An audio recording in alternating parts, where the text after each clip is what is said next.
morning, in this tutorial I will talk about the design and development of video games. I will explain all the steps that must be followed in order to create a video game. The first step of the process is analyze other games. Once you have analyzed all the games, the next step is the game idea. In this part, you will have to define the starting point, which is the idea, the storyboards, the story, and the engine. The first point of the game idea is the gameplay, which is one of the most important parts of the designing process, because it defines the interaction between the player and the game world. Also, in this part of the designing, we will define what type of game it will be and how we want the player reacts or feel when playing. It is very important to understand the process of the starting point. In this case, it's the gameplay, then the technology, and finally the story. Now that we have understood the gameplay, we can proceed to explain the technology. While defining the technology, it is very important to answer this question in order to see if we can execute the idea of our gameplay. First, the game is 3 or 2D. It is fixed or dynamic. What type of point of view does your game have? Lastly, what is the size of the game world? Now the next step is the story. It is important to mention that the story is the last part because before thinking on a story you need to know the limitation of your engine and the gameplay you want to apply. In this way you assure that the story fits with the engine and the gameplay. There are some times that you have a story in mind that doesn't fit with the gameplay, as we can see in this puzzle, and as a result you need to change either the story or the gameplay. Now that we have finished with the game idea, we can proceed with the next step, which is the focus. Focus is very important when working in a team because it helps us to establish the most important aspects of our game. The important thing here is create the game sense and not focus on other games.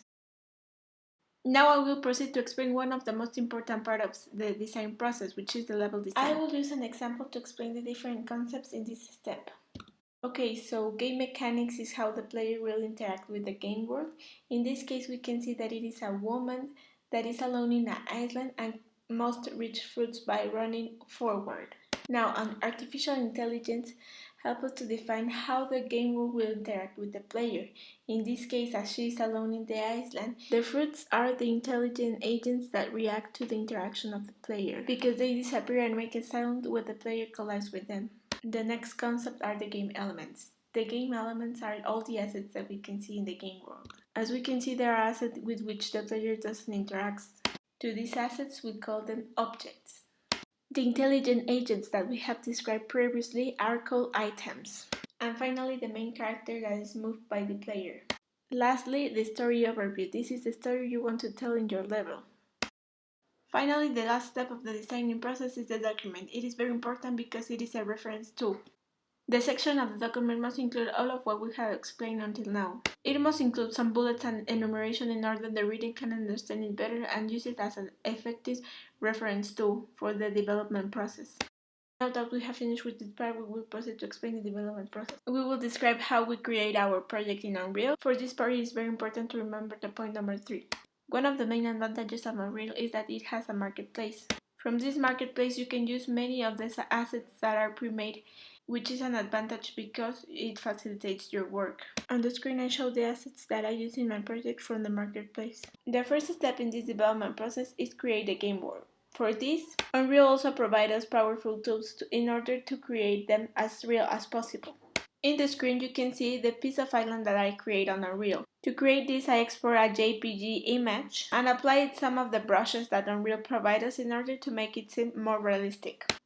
Another feature that Unreal provides us is the blueprint. This helps us a lot because it allowed us to do our prototyping in a more visual way. Instead of writing lines of code, simply drag and drop and connect components in the blueprint.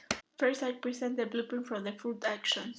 As the fruit uses artificial intelligence, we need to create another actor in order it can interact with our main character. The action that the fruit made is when the character approaches to it, it makes sounds, and after setting the punctuation, it will be destroyed. As we can see in this example, making an asset work is an easy task. We just need to understand the connections between all the components. It is important to mention that you can add as many blueprints as you want. It depends on the assets that you want to have an interaction with the player or with another asset in the world.